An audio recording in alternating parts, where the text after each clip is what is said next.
약초신문의 귀농귀촌 전문 탐색기자 상승부자입니다. 오늘은 귀농귀촌하는 분들에게 도움이 될 만한 땅에 관한 이야기와 귀농 전 준비사항, 작물 선택 요령에 대해 이야기해 보도록 하겠습니다.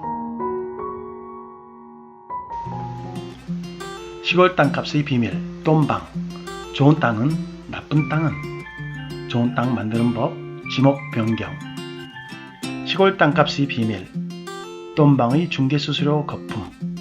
귀농교육을 받던 중 시골 땅값의 비밀에 대해 알게 되었는데, 일부 지역에서 간혹 땅 주인이 받고자 하는 금액보다 터무니없게 비싼 땅이 바로 똠방 때문이란 걸 알게 되었습니다. 똠방이란 일명 무허가 프리랜서 현지인으로 현지 사정을 잘 아는 땅을 소개해주는 동네 유지들을 지칭하는 은어입니다. 그런데 이들이 땅을 소개하고 받는 수수료가 턱없이 높은 경우가 있어 매도자나 매수자가 손해를 보는 사례가 종종 있다고 합니다. 시골은 보통 농가가 드문드문 있는 데다 소문없이 조용히 팔고 싶어하는 땅 주인들의 요구가 똠방이라는 비정상적인 중개인을 만들어냈습니다. 여기에 현지 중개인들이 끼어 있으면 중개 수수료가 이중으로 나가기 때문에 선선히 거래가 이루어지지 않는 경우가 많다고 합니다. 그런즉 필이 꽂혔다고 무조건 계약 먼저 할 것이 아니라 여러 번에 걸쳐 발품을 팔아 주변 시세를 물어보고 사야 한다는 것입니다. 똠방이란 존재에 너무 거부감을 가질 필요까진 없습니다. 좋은 땅이라면 똠방이 끼어 있더라도 긍정적으로 접근하는 것도 괜찮다고 봅니다. 좋은 땅과 나쁜 땅의 기준은 황금성과 평 제곱미터당 단가가 좋은 땅과 나쁜 땅을 구별하는 잣대입니다. 거기에 배산임수, 남향, 경관 등 자연적인 조건과 의료, 교육, 생활편의 등 사회기반 시설이 잘 되어 있으면 좋고, 개발 호재까지 있는 땅이라면 금상첨화라 할 것입니다. 사실 이런 땅은 잘 나오지도 않을 뿐만 아니라 나온다고 해도 금방 사라지기 때문에 어지간한 발품, 손품을 팔지 않으면 내게 오지 않는다고 보면 됩니다. 좋은 땅 만드는 방법. 정답을 대지로 지목 변경하는 방법입니다. 먼저 밭이나 논을 매입한 다음 농지 전용 개발하기 허가를 받습니다. 그런 다음 건축허가 신고를 받고 집을 짓습니다.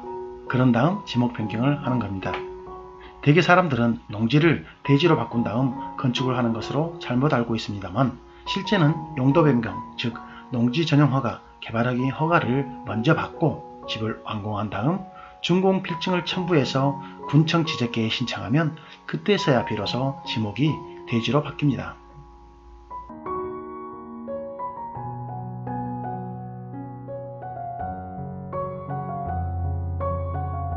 자, 이제는 귀농의 준비를 위한 전략을 4가지 단계로 나누어 살펴보겠습니다. 1단계는 귀농에 관한 정보를 모으거나 귀농 교육을 받는 단계입니다. 2단계는 영농 실습 단계입니다. 농사는 기후나 토질에 따라서 달라지기 때문에 지역에서 농사를 지어보는 것은 매우 중요하기에 2단계 역시 매우 중요하다고 볼 수 있습니다. 3단계는 마을 정착 실험 단계입니다. 농촌 마을은 도시와는 매우 다르기 때문에 농촌 마을에서 한번 살아보는 것도 중요합니다. 4단계는 정착 단계인데요. 이는 마을에 정착해서 농사를 지으며 삶을 꾸려가는 것입니다. 각 단계별 구체적 전략에 대해 살펴볼까요? 먼저 귀농 정보 수집 및 교육 단계입니다. 귀농 정보를 수집하는 방법은 매우 다양합니다. 가장 쉽게 접할 수 있는 방법은 인터넷 포털 사이트입니다. 각 포털 사이트에는 귀농에 관한 우수 카페가 개설되어 있으며 전국 지자체 귀농인 협의회에서 카페를 운영하고 있어 빠르고 쉽게 접할 수 있습니다. 다음으로 지자체 및 귀농지원센터 등 기관을 찾아 상담을 받는 것도 좋습니다. 이때 각 지자체에서 실시하는 귀농 투어에 참가하면 준비된 프로그램에 의해 진행되므로 많은 정보를 얻을 수 있습니다. 그리고 지역 투어의 방법도 있는데요. 지역 투어는 귀농 지역과 장목 몇 가지를 지정해서 투어하는 것이 좋습니다. 투어의 경비가 만만치 않기 때문에 여행을 겸한 투어가 아니라면 많은 경비가 소요됨을 기억하셔야 합니다. 한 부부의 경우 약 5천만원가량 지출되었을 만큼 비용이 어마어마합니다. 귀농교육의 경우 해당 기관이 계속해서 증가하고 있는 추세입니다.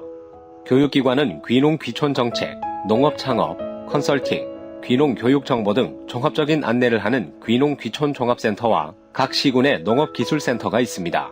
이러한 기관을 통해 귀농교육 기관 정보를 알아보면 쉽습니다. 천안연암대학, 여주 농업전문학교와 같은 장기과정의 교육을 실시하고 있는 교육기관도 있습니다. 뿐만 아니라 농림수산식품교육문화정보원에서도 다양한 농업교육을 받을 수 있습니다. 이외에도 각 대학에서 평생학습과정으로 귀농 창업교육을 실시하는 곳도 많으며 그 외에 각 단체에서도 귀농학교를 운영하고 있습니다. 각 기관의 홈페이지 등을 활용하여 귀농 목적과 취향에 알맞은 교육기관을 선택하면 됩니다. 다음은 영농실습 단계입니다. 영농실습은 다양한 방법이 있을 수 있습니다. 처음에는 체험농장을 방문하여 영농체험을 통해 가족들에게 농사에 대한 흥미를 가질 수 있도록 하고 다양한 작물을 접하는 기회를 갖도록 합니다. 그 다음에는 주말 농장을 방문해 보도록 합니다. 농업에 대한 흥미를 가지게 되면 베란다, 옥상 농사를 시작해 볼 수도 있습니다. 요즘 도시농업에 관심이 많아 박람회와 같은 행사를 많이 개최하므로 쉽게 접할 수 있습니다. 농장 방문 체험도 좋은 실습 방법인데요. 이 단계에서는 작목 선정이 압축된 단계입니다. 나에게 맞는 작목인지 일을 해낼 수 있는 곳인지를 판단하고 함께 영농 기술을 습득하는 단계입니다. 그러나 연고가 없는 농가에서 체험 활동을 하는 것은 여간 어려운 일이 아닙니다. 이외에도 귀농인 실습 지원, 농산업 인턴제를 활용하거나 지역 귀농지원센터, 카페, 귀농인 연합회 등의 소개를 받아 멘토를 선정하여 체험하는 방법, 지역의 동농가를 찾아가 무작정 체험하는 방법 등이 있을 수 있습니다. 이렇게 실습을 참여할 때엔 봉사활동을 하는 마음으로 적은 시간 참여하지 않도록 하고 기간은 1주 이상 체험으로 하되 농장주와 똑같은 일정으로 경험함으로써 농업의 강도, 나의 적성에 맞는 농사 작업인지 등을 체험할 수 있는 시간으로 해야 합니다.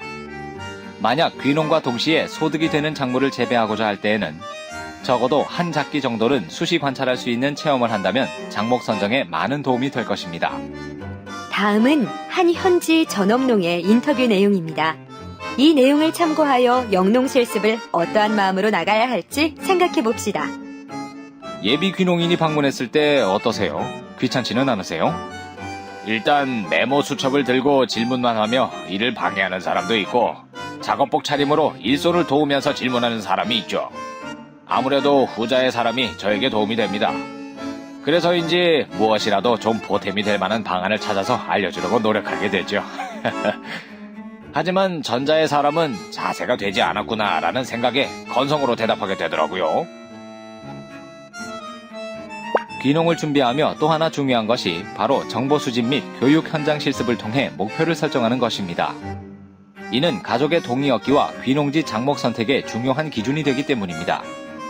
귀농 귀촌 후 가장 큰 어려움은 당장 소득이 창출되지 않는다는 것입니다. 우리 사회에서 정년퇴직 등의 연금 수혜를 받을 수 있는 대상이 많지 않은 것이 현실이고 이에 사전에 3년간 먹고 살 자금을 준비해야 한다는 의견이 많습니다. 그러나 귀농 희망자들의 여건은 그리 넉넉하지 않습니다. 이에 따라 귀농의 단기 목표와 장기적 목표에 따라 치밀하게 계획해야 귀농에 성공할 수 있습니다. 귀농 후 3년 이내의 목표 설정은 귀농 성공과 실패를 좌우합니다. 3년간은 기존 자금을 어떻게 활용하면서 얼마나 소득을 창출하느냐에 따라 나에게 가장 적합한 목표를 설정하여 앞으로 장기적인 목표를 달성하는 데 기반을 마련해야 합니다. 단기 목표 설정은 3년간 생활비 소득 창출 방안과 장기 목표 달성을 위한 집 마련, 농지 마련 등이 있습니다. 장기 목표는 귀농하여 펼칠 나의 꿈과 최종 목표를 설정하는 것입니다. 이것이 바로 귀농지역과 작물 선택의 기준이 되는 것이죠. 귀농지의 선택 기준을 장기 목표에 맞추면 귀농지 선택이 좀 더 뚜렷해집니다. 비행기가 하늘을 날고 배가 바다를 향할 때 목표 지점이 없다면 계속 다른 곳으로 향할 수밖에 없습니다.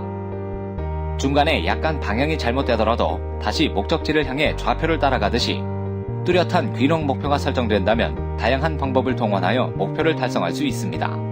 귀농하여 얻는 많은 어려움 중 하나가 장기 목표는 재무만 정해두고 단기적 목표를 실천하는 데만 집중하여 결국 귀농의 목표는 희석되고 귀농인지 직장을 옮긴 것인지 모르게 될 경우도 있습니다. 따라서 장기 목표 설정 시 귀농지 투어 등 다양한 정보 수집 및 분석과 가능성을 함께 포함해야 합니다. 결국 장기 목표에 따라 귀농지 장목을 선택해야 한다는 것을 기억해야 합니다. 누군가가 어떤 장목을 하면 성공할 수 있습니다 라고 권할 정도의 안정적인 장목을 추천해 줄 수 없습니다. 그렇기 때문에 장목 선택은 혼자만의 판단과 결정입니다.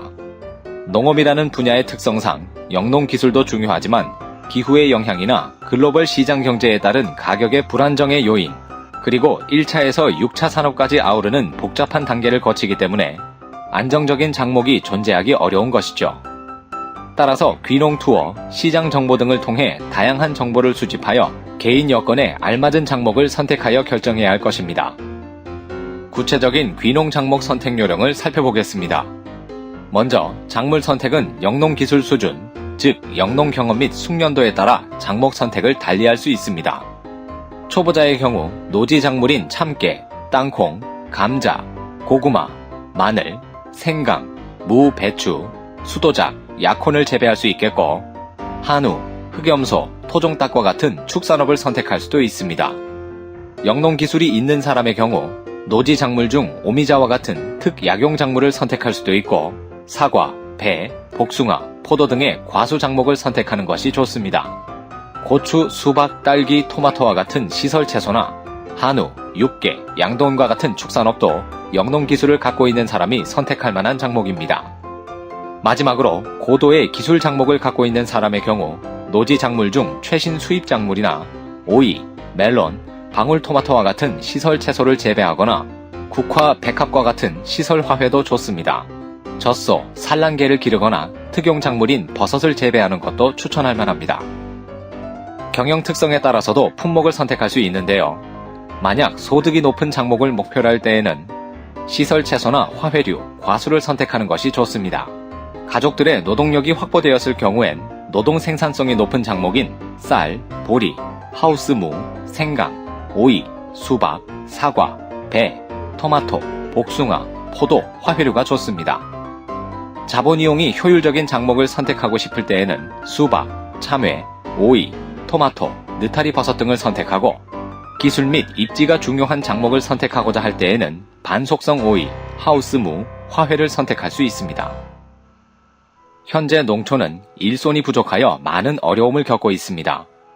이에 따라 가족 노동 생산성과 영농 비율의 효율성 등에 따라 작목을 선택해야 합니다. 노동력이 준비되지 않은 상태에서 무리한 작목을 선택해서는 안 된다는 것입니다.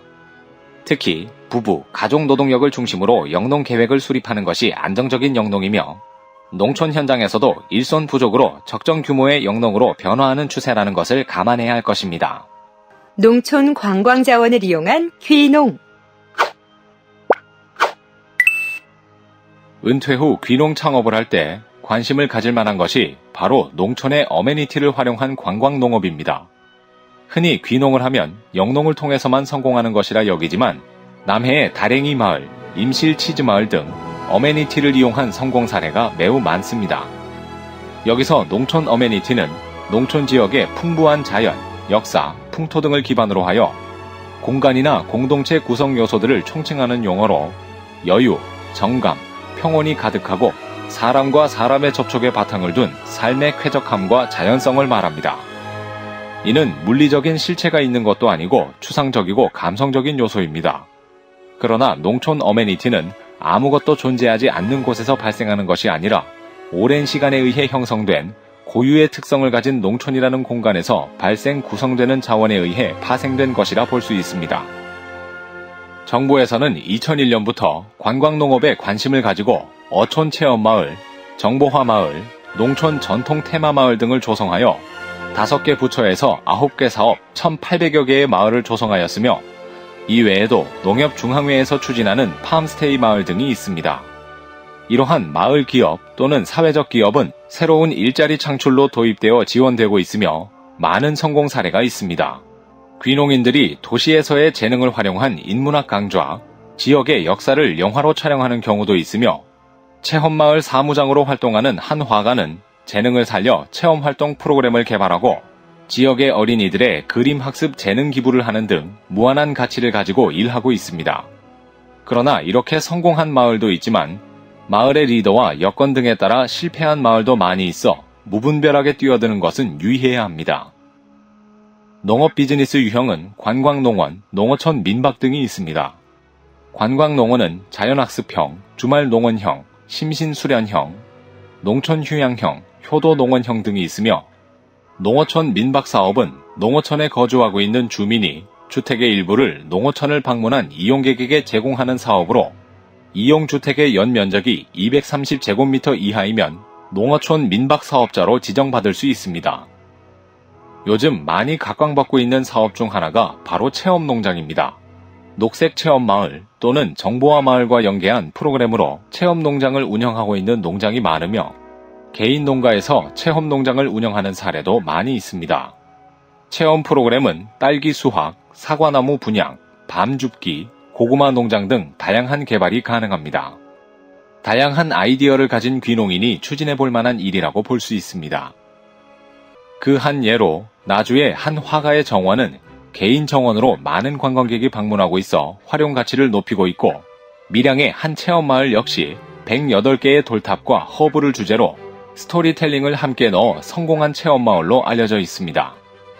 딸기 체험 농장을 운영하여 고소득을 올리고 있는 농장도 있으며 무료 체험 농장 운영으로 지역 방문을 유도하여 부가가치를 주고 있는 4H 단체의 사례도 있습니다. 이 내용이 도움이 되셨다면 좋아요 버튼을, 제 채널을 계속 지켜보실 분들은 구독 버튼을 눌러주십시오.